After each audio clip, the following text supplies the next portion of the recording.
We can't just sweep climate change under the rug. But what if we swept it 7,000 feet underground?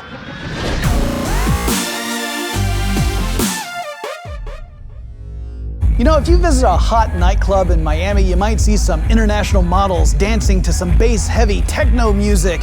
But in the near future, you might just see fish. You see, that's because South Florida is particularly vulnerable to sea level rising due to climate change. But you mention climate change to some people and they throw their hands up in the air and say it's just too big of a problem.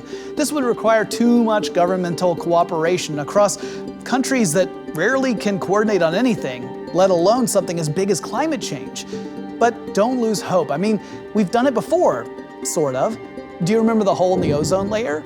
This was created mostly through the use of things like chlorofluorocarbons, a component found in aerosol cans used in products like hairspray. But thanks to the Montreal Protocol, 197 countries agreed to phase out CFCs, and the ozone layer has replenished. We expect it to be back at 1950s levels by 2080. But the problem is, unless you're a hair metal band from the 1980s, you're probably not as dependent upon hairspray as we are on carbon-emitting fossil fuels. Reducing their use is a long way off, but maybe we can reduce how much of it we release back into the atmosphere. One option is to separate out the carbon dioxide before you burn the fossil fuel. Now this would be done at a large processing plant that emits a lot of carbon.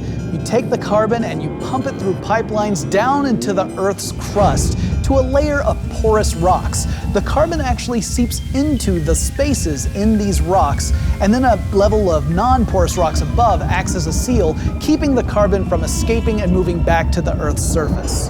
But what happens if our climate situation becomes more desperate really soon? We may have to look at more extreme measures like geoengineering. Now this is something we already do on a limited basis. We use it to reduce fog near airports or limit the size of hail.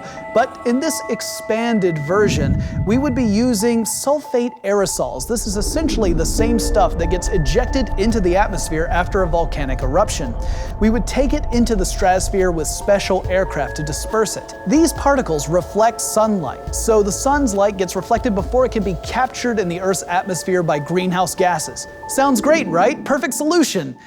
Hang on a second, there's a little drawback. You see, this could cause, can you guess? Depletion of the ozone layer. We're back to square one. It's like taking one pill to go to sleep and another pill to wake up.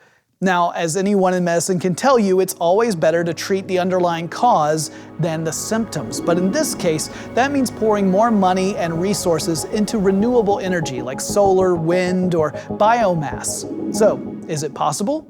Well, people used to think this was a good hairstyle. So I suppose anything's possible. And we've got a question for you.